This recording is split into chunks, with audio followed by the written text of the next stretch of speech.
Army chief general Syed Asim Munir का मुल्क का अमन सबूताज करने वालों के लिए दो टोक पैगाम। कहा, गैर मुल्की आकाओं के दहशतगर्द प्रॉक्सी के तौर पर काम करने वालों से बाखबर हैं। ये नाम नहाद फ्री नेम कुछ भी करें, इससे कोई फ़र्क नहीं पड़ता। आपको हमारी काबिल फ़ख्र कौम और उसकी मुसल्लह अफ़वाज की क़ुव्वत से शिकस्त ज़रूर मिलेगी। अपने वतन और लोगों के दिफा के लिए हम यकीनी तौर पर जवाबी कार्रवाई करेंगे। साल मुकम्मल होने पर किसने किया काम, कौन रहा नाकाम? वज़ीर आज़म का वज़ारतों की कारकर्दगी जांचने का फैसला। वज़ीर आज़म की जानिब से हिदायतनामा तमाम वज़ारतों को जारी कर दिया गया। गुज़िश्ता एक बरस में होने वाले इस्लाहात पर अमल दरामद रिपोर्ट और दी गई नौकरियों की तफसीलात तलब। वफाकी हुकूमत रवा बरस 1.5 लाख खाली और डेली वेजिस की तमाम सीटें ख़त्म कर रही है।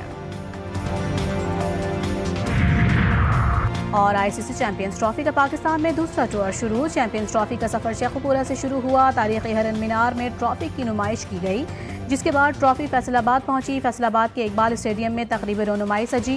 ट्रॉफी तारीखी घंटा घर चौक ले जाई गई। चैंपियंस ट्रॉफी का ये सफर 14 फरवरी को कराची में खत्म होगा। चीफ जस्टिस सुप्रीम कोर्ट की ज़ेर सदारत जुडिशल कमीशन का इजलास। पेशावर हाई कोर्ट के लिए 10 एडिशनल जजेस की मंजूरी। फराह जमशेद, इनामुल्लाह, काजी जव्वाद, मुदस्सिर अमीर, अब्दुल फयाज, सलाहुद्दीन, सादिक अली, तारिक आफरीदी, साबित अली, औरंगजेब खान शामिल। बैरिस्टर गौहर अली जफर और सूबाई वजीर कानून केपी की जानिब से इजाफी तैनाती की मुखालिफत। Additional advocate general Khyber Pakhtunkhwa मुस्ताफ़ी कौसर अली शाह का इस्तीफ़ा वज़ीर आला केपी को इरसाल। कौसर अली शाह ने कहा कि सियासी जमात से वाबस्तगी की बुनियाद पर मेरे साथ इम्तियाजी सलूक किया गया। वकील के तौर पर अपने फ़राइज़ अंजाम देता रहूँगा। JTV न्यूज़ की मुस्तनद और सबसे पहले खबर। अपोजिशन से मुज़ाकरात के लिए कायम हुकूमती कमेटी ताहाल बरकरार। स्पीकर अयाज सादिक अब भी बातचीत के ख्वाहां।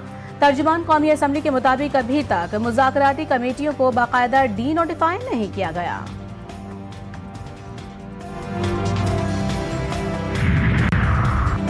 सानिहा 9 मई के 3 मुकदमात में उमर अयूब की अबूरी जमानतों में 18 फरवरी तक तोसी। अपोजिशन लीडर कहते हैं, बदकिस्मती से मुल्क में कोई जमहूरियत नहीं। अदलिया इंतजामिया बैठ जाए तो यही हाल होता है।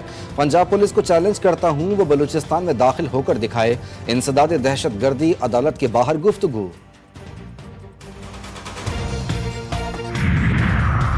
पंजाब पुलिस कच्चे के डाकुओं को भी पकड़ रही है और अब पक्के के डाकुओं को भी पकड़ेगी। वज़ीर इत्तलात पंजाब आज़मा बुखारी का उमर अयूब के बयान पर रद्द अमल। कहा, पंजाब पुलिस किसी बेगुनाह को तंग नहीं करती और किसी रिकॉर्ड याफ्ता मुजरिम को छोड़ती नहीं। पंजाब पुलिस की सबसे बड़ी क्वालिटी यह है कि उनका डंडा बहुत तगड़ा है। 9 मई और 26 नवंबर के जाली इनकलाबियों को इनकलाब लाने का शौक था तो पर्चे भी भुगते हैं। GHQ हमला केस की समाअत 6 फरवरी तक मुलतवी। ATC रावलपिंडी का बुशरा बीबी को हालिया 31 मुकदमात में शामिल तफ्तीश करने का हुक्म। शवाहिद की नकूल मतलूबा तादाद में फराहम न करने पर नोटिस। SSP ऑपरेशंस को तलब। केस में मजीद 2 गवाहों के बयान कलमबंद। बुशरा बीबी की अबूरी जमानत में 8 फरवरी तक तौसी। अमीर जमात इस्लामी का बानी PTI की रिहाई का मुतालबा। हाफिज नईमुर रहमान कहते हैं कि बानी तहरीक इंसाफ की गिरफ्तारी सियासी बुनियादों पर नहीं तो डायलॉग क्यों हो रहे हैं। 8 फरवरी तारीख का बदतरीन दिन। धांधली करके फार्म 47 की बुनियाद पर हुकूमत नवाज शरीफ को दी गई।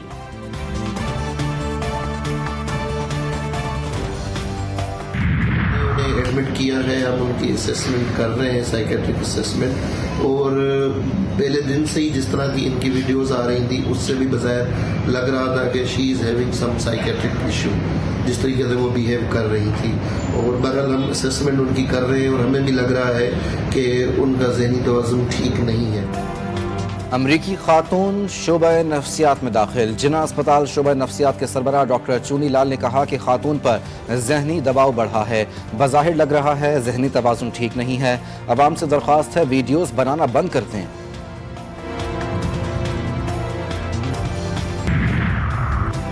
वज़ीर आला पंजाब ने ज़राई ट्यूबवेल सोलराइजेशन प्रोजेक्ट का इफ्तिताह कर दिया। मरियम नवाज का कहना था कि आम काश्तकार को सोलर ट्यूबवेल से रोजाना 10,000 रुपये से ज़ायद बचत होगी।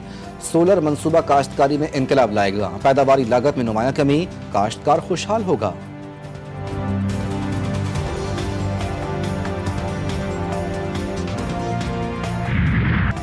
कराची के शहरियों को झटका। पीपल्स बस सर्विस के किराए में बेपनाह इजाफा। कम से कम किराया 80 रुपए हो गया। मुसाफिर शदीद परेशान। शर्जीली नाम अमन का कहना था कि एक मुसाफिर को 40 रुपए सब्सिडी दे रहे थे, जो अब कम करके मजीद इलेक्ट्रिक बस खरीदेंगे।